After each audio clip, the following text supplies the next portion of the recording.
Yes, we're resuming the ride with the next 10 awesome character introductions. Ironically, we get to see a lot of villains this time around, so strap yourself in for one hell of a ride. However, before anything else, I'd like to encourage you to subscribe to the channel if you haven't already. All it takes is just the simple click of a button, and it will help the channel tremendously. Without further ado, let's get the ball rolling.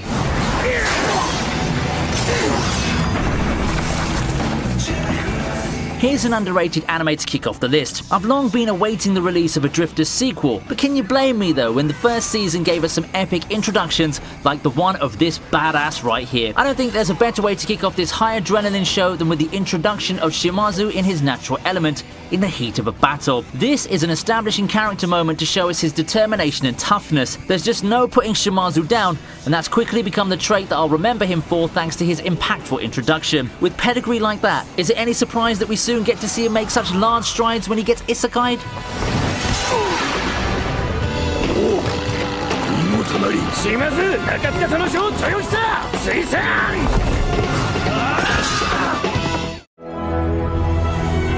Now, before we continue, I'd like to give a shout out to the hottest RPG in town, Genshin Impact. This is an open-world action RPG that takes you to the magical world of Thevat, a beautiful world ruled by the 7 elements. As the player character, your job is to explore the world in the hopes of reuniting with your long-lost sibling, meeting friends and foes along the way, and battling alongside them. Being able to do all the exploring and interacting with overworld objects is one thing, but by far, the biggest appeal for me in Genshin Impact is the characters. They just look so awesome. I'm personally looking forward to getting to know the new character in the coming update, the cool sword wielder Garou. This next update also comes with some nifty stuff like new weapons to collect and new monsters to defeat. The next update comes with not just those new characters, but also events such as Kaboom Ball Combat and the Legend of the Vagabond Sword. There's no better time to hop in and embrace the hype, and I'll help you get started on your journey. Just check my description box for the link and get started in this epic adventure. A bright, beautiful world and an amazing journey awaits. Up next is Wammu's introduction in Battle Tendency.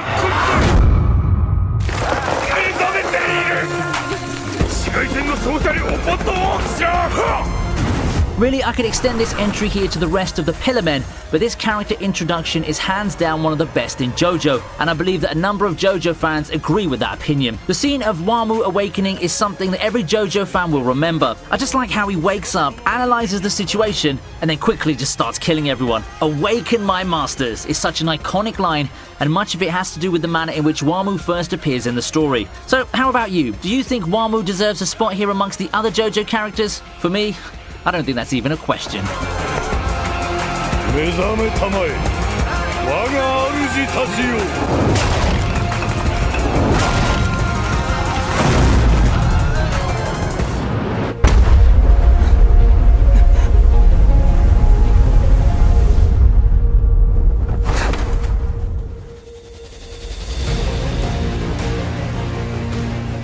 I know he's barely advertised, and this could count as a spoiler, but seriously, who doesn't know about Akaza's appearance in the Demon Slayer movie at this point? Yet, the actual boss fight in the movie is not Enmu, but the Upper Moon Akaza. See, this is how you make a surprise last boss in a movie that's about to end. The whole thing felt like one of those surprise bosses in video games, and Akaza works magnificently in that role. In this appearance, we get to see his prowess as he fights Rengoku in one of the most beautifully animated fights in modern anime movies. It's so good that I talked about it in another video in this channel. A grand entrance, an eye candy of a last fight, and an emotional farewell leading to a cliffhanger.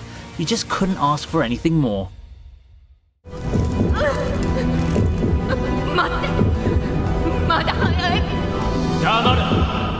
We have another memorable villain joining the mix with our next entry, Meruem.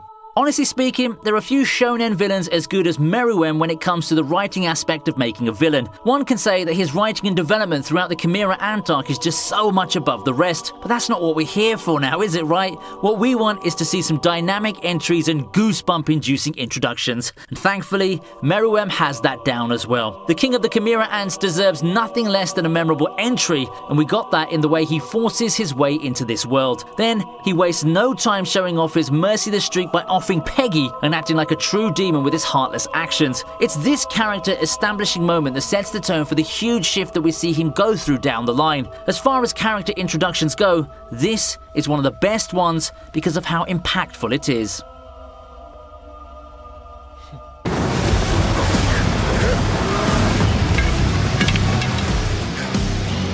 One Punch Man's second season may have been a rather contested adaptation, but I think that everyone can agree on one thing. Garou had one of the most badass villain entrances ever in anime. Thankfully, the anime staff managed to pull it off in that regard. After all, in a show like One Punch Man, anything less would be a disservice to an incoming villain that has to be pushed. What better way to make your name known than by running into the Hero Association headquarters and just raising hell? It's not like Garou is an unknown figure entering his arc. He's been talked about by Bang already, but seeing his power in action is just a different feeling altogether. The heroes, they just had no chance. All of them just get beaten up by Garou, setting forth an intriguing showdown in the horizon for the other heroes. Just what are they going to have to do to defeat this renegade?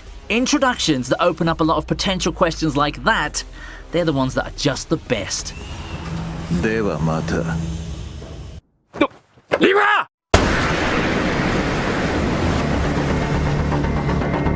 Attack on Titan is up next, and my pick for the show is Kenny's first appearance. Yeah, Levi. The first episode of Attack on Titan's third season easily kicks things off with a bang with the introduction of Kenny Ackerman. You know, it's about time for a new villain who's not a Titan, and who would be a better candidate than Kenny the Ripper? What really made this moment is the atmosphere. Having watched several seasons before this, you can really feel that something's amiss. That amidst the tension and the surprising calm, something just has to go wrong, doesn't it? Then it happens with a bang nonetheless. We finally get to see Levi react in rage as he prepares to engage his former comrade before we cut to black.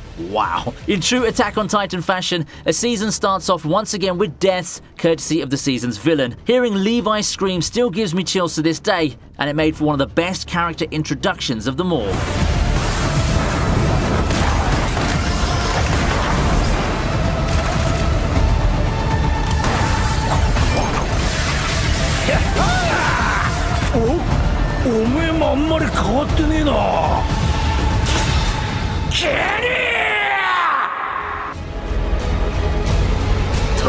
Golden King Gilgamesh is up next with his Fate Zero appearance.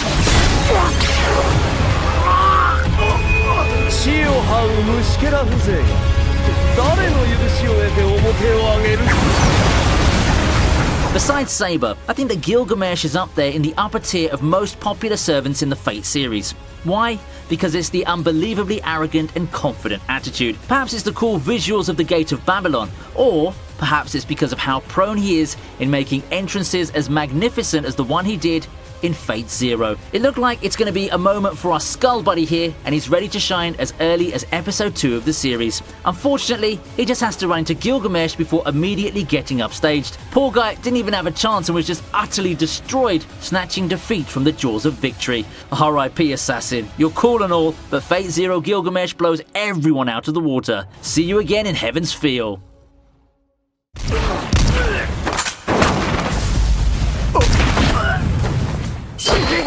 What would you do when you think you've got control, only to run into a true force of nature? Just when you think that you've got the whole Parasyte thread under wraps, this guy shows up and makes mincemeat out of your precious men and weapons. That's just how I felt when I saw Gotou make his first appearance. A true freak of nature, the ultimate Parasyte makes his presence felt by making short work of Yakuza members. In the end, he's just testing his limitations, despite already being a force of destruction at that point. It establishes him as a threat quickly, and it sets the tone for his true moment of glory to come in the future.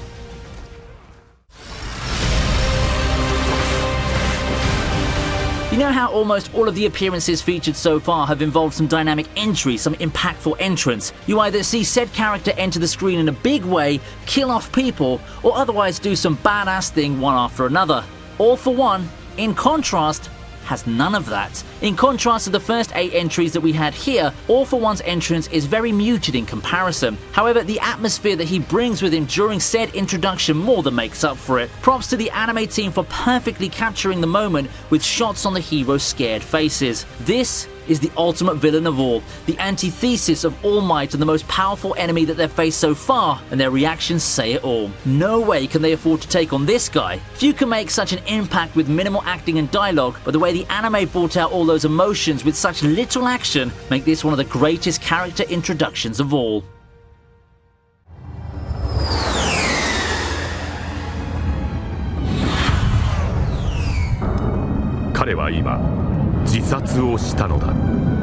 Within One Piece's gallery of villains, there are some cool ones, some crazy ones, and then there's some straight up awesome ones.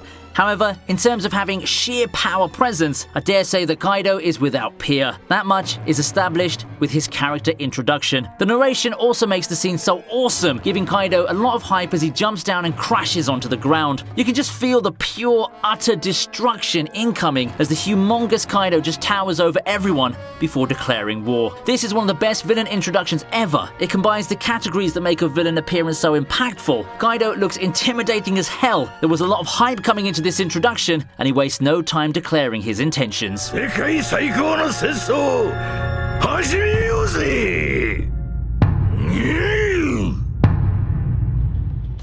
And with that, we close our second list on the top 10 anime character introductions. We also got ourselves quite the gallery of villains today, didn't we? If you want to share your thoughts on the video and the characters that you feel should have made the cut, let me hear you make some noise on the comment section below. I'd also invite you to join YouTube memberships to gain access to some exclusive videos and other perks. My Patreon is also linked in the description box, so if you're up for supporting the channel, you might want to head right over there. Don't forget to check out our sponsors game, Genshin Impact. Links in the description. I hope you have a great week ahead, and I'll be seeing you next time.